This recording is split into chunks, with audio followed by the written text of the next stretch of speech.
إن الحمد لله وحده والصلاة والسلام على من لا نبي بعده اما بعد۔ یہ دنیا جو ہے، یہ فانی دنیا، یہ جاہ و جلال، مال و دولت، جعلی تفاخر،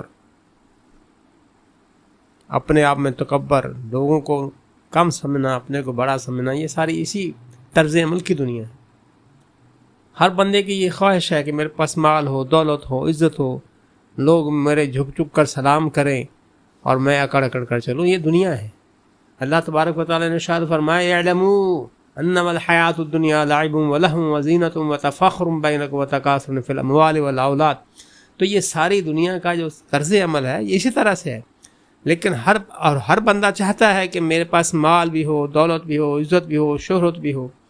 تو اس کا ایک اور طریقہ بھی ہے جو رسول اللہ صلی اللہ علیہ وسلم نے فرمایا کہ مال دولت کیسے حاصل کیا جا سکتا ہے۔ آئیے میں آپ کو بتاتا ہوں، اللہ کے رسول کی ایک حدیث آپ سے شیئر کرتا ہوں کہ اللہ کے رسول صلی اللہ علیہ وسلم نے ہمیں کیا بتایا ہے کہ کیسے آپ مال و دولت اور عزت اور شہرت وغیرہ سب حاصل کر سکتے ہیں۔ آئیے دیکھ۔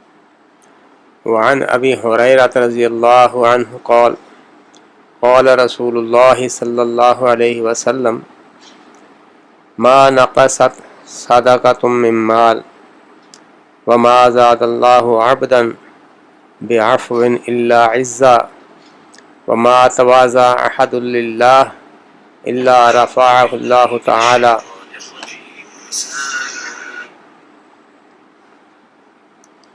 اخرجہ مسلم۔ حضرت ابو ہریرہ رضی اللہ تعالی عنہ فرماتے ہیں کہ رسول اللہ صلی اللہ علیہ وسلم نے فرمایا صدقہ کسی مال کو کم نہیں کرتا، اور اللہ تعالی معاف کرنے کی وجہ سے اس بندے کی عزت ہی بڑھاتا ہے۔ اور اگر کوئی شخص اللہ کی خاطر جھک جائے، اللہ کی خاطر نیچا ہو جائے، تو اللہ تبارک و تعالی اسے بلند کر دیتا ہے۔ اس کو امام مسلم رحمہ اللہ نے کتاب البر والصلہ حدیث نمبر 69 میں روایت فرمایا ہے۔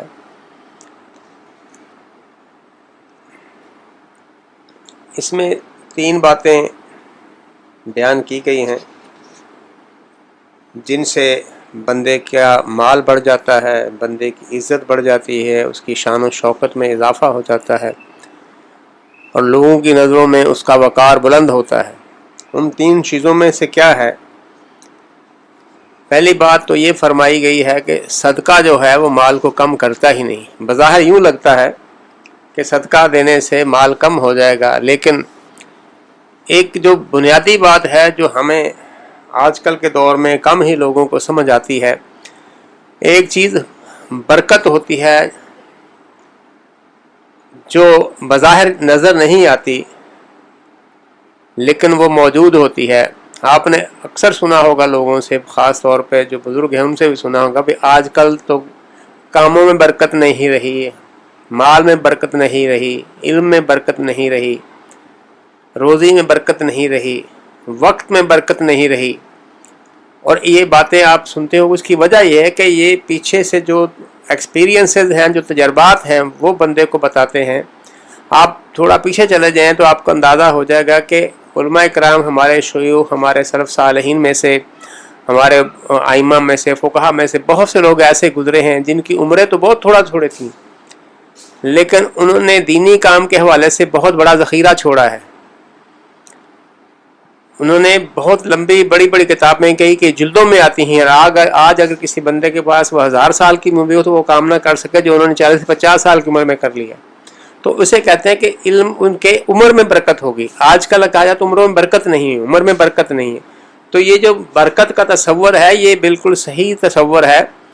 اللہ تبارک و تعالیٰ کے رسول صلی اللہ علیہ وسلم نے فرمایا ہے مختلف حوالوں سے، ہمارے سا میں برکت عطا فرما دے، ہمارے مد میں برکت عطا فرما دے، ہمارے یمن میں برکت عطا فرما دے۔ تو برکت جو ہے یہ ایک ایسی چیز ہے جو بظاہر نظر نہیں آتی لیکن وہ موجود ہوتی ہے، اور اللہ تعالیٰ وہ برکت رکھتا ہے لوگوں کے مال میں۔ جب بندہ کو صدقہ کرتا ہے تو صدقہ کرنے والے ایک شخص کے مال میں اللہ تعالیٰ برکت عطا فرما دیتا ہے، وہ دیگر آفات سے محفوظ ہو جاتا ہے۔ مثال یوں سمجھے کہ ایک بندہ کا بہت بڑا شپ آ رہا ہے، بہت بڑا امیر آدمی ہے، اس کا شپ لدا ہوا آ رہا ہے اور وہ اللہ کی راہ میں خیرات کر دیتا ہے، وہ 5 7 10 لاکھ روپے خیرات کر دیتا ہے، صدقہ کر دیتا ہے اپنے مال سے زکوٰۃ کے علاوہ۔ زکوٰۃ تو فرض ہے، وہ صدقے میں نہیں آ رہی۔ لن تنالوا البر حتى تنفقوا مما تحبون والی جو قرآن پاک کی آیت ہے نا، وہ زکوٰۃ کے علاوہ ہی ہے۔ تو صدقہ بھی مال میں سے نکالنے والا زکوٰۃ کے علاوہ، زکوٰۃ تو فرض ہے، زکوٰۃ اگر بندہ نہیں دیتا، انکار کرتا ہے تو کافر ہوگا، اس نے تو اسلام ایک رکن اسلام کا انکار کر دیا۔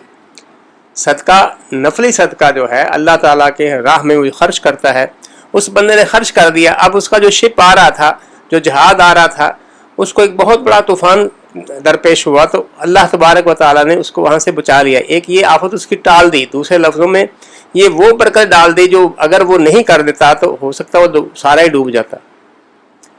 تو یہ اللہ تبارک و تعالیٰ نے اس کے مال میں برکت عطا کر دی اس حوالے سے کہ وہ مال بڑھ گیا اس کا جب کو وہ ڈوبنے ہی والا تھا۔ اس کے علاوہ بندہ یوں محسوس کرتا ہے کہ وہ اگر صدقہ کر دے تو شاید اس کا مال کم ہو جائے، جبکہ ایسا نہیں ہوتا، اس کا تھوڑا مال بھی اس کو اتنا فائدہ پہنچا دیتا ہے کہ وہ صدقہ نہ بھی کرے تو تب بھی۔ آپ دیکھیں پیچھے چلے جائیں تو تھوڑا سا اور آپ کو پتہ چلے گا، لوگوں کے تھوڑی تھوڑی آمدنیوں میں بھی پوری فیملی پالی جا سکتی تھی، پوری فیملی، ایک ہی بندہ کمانے والا ہوتا تھا اور سارا گھر کھا رہا ہوتا تھا، بڑے سکون سے، بڑے صبر سکون سے وہ رہ رہے ہوتے تھے اور خوش تھے وہ سارے لوگ۔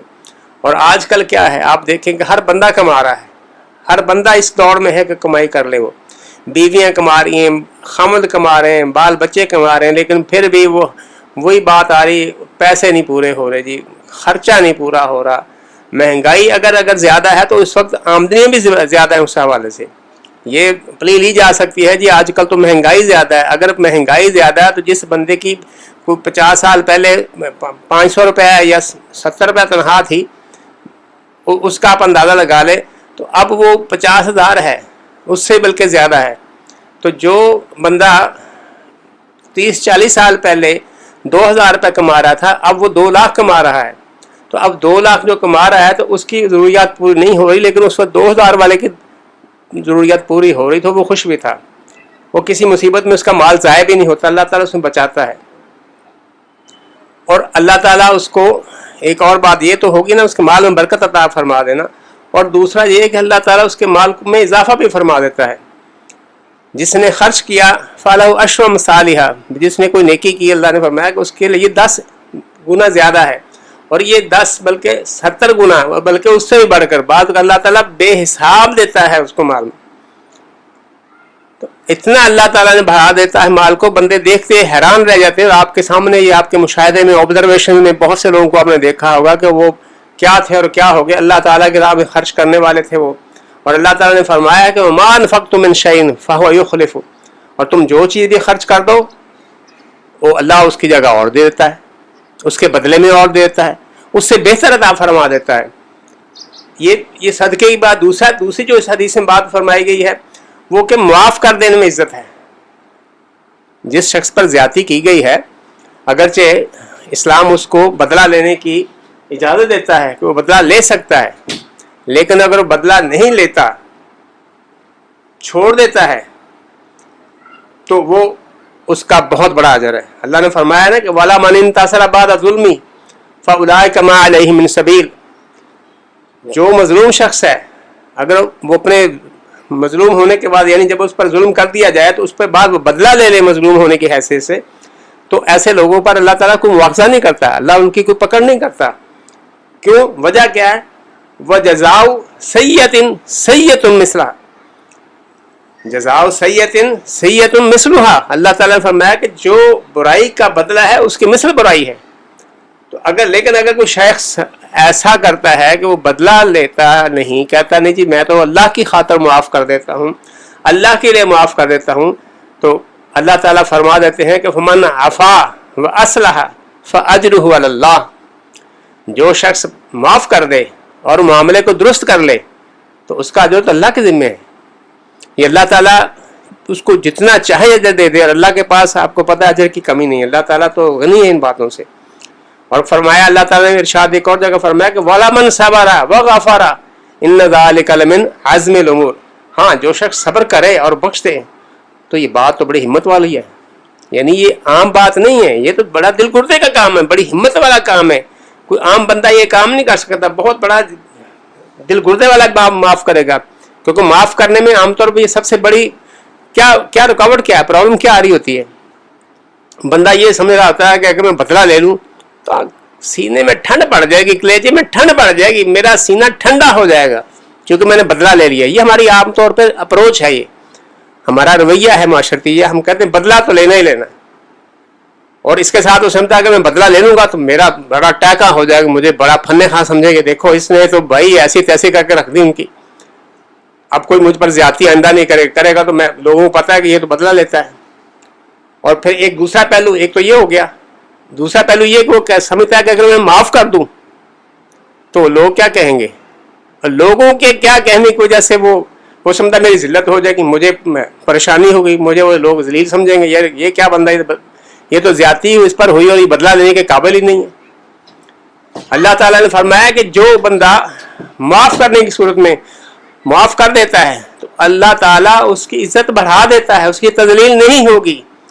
ہو سکتا ہے وہ لوگوں کے ہاں وہ سمجھا جائے, لیکن اللہ کے ہاں اس کی بڑی قدر ہے, بڑا اس کا مقام ہے اللہ کے ہاں, کیونکہ اللہ تعالیٰ معافی کو پسند کرتا ہے. انکا عفو تحب العفو, ہم دعا کرتے ہیں یا اللہ تو مانگتے ہیں اللہ سے دعا بھی, تو معاف کرنے والا ہے. انکا عفو تحب العفو, تو معاف کرنے والا بھی اور معافی کو پسند بھی کرتا ہے. فاعف عنا, یہ ہماری دعا کا حصہ ہے, ہم دعائیں مانگتے ہیں. تو اللہ تعالیٰ تو خود معاف کرنے والوں کو پسند کرتا ہے اور خود بھی معاف کرتا ہے. تو اس لیے جب وہ بندہ کو معاف کر دیتا ہے کسی کا ظلم ہونے کے بعد, اس پر کوئی زیادتی کرتا ہے تو اس کو معاف کر دیتا ہے ظالم کو, تو اللہ تعالیٰ اس کو بہت زیادہ تواضع اس کی بلند کر دیتا ہے, بہت اس کا اعلیٰ مقام کر دیتا ہے. اور پھر تیسری بات جو اس میں حدیث میں ارشاد فرمائی گئی کہ اللہ تعالیٰ کے لیے جو تواضع کرنے سے بلندی ملتی, بندے میں رفت ہوتی ہے, اس کا وقار بلند ہو جاتا ہے.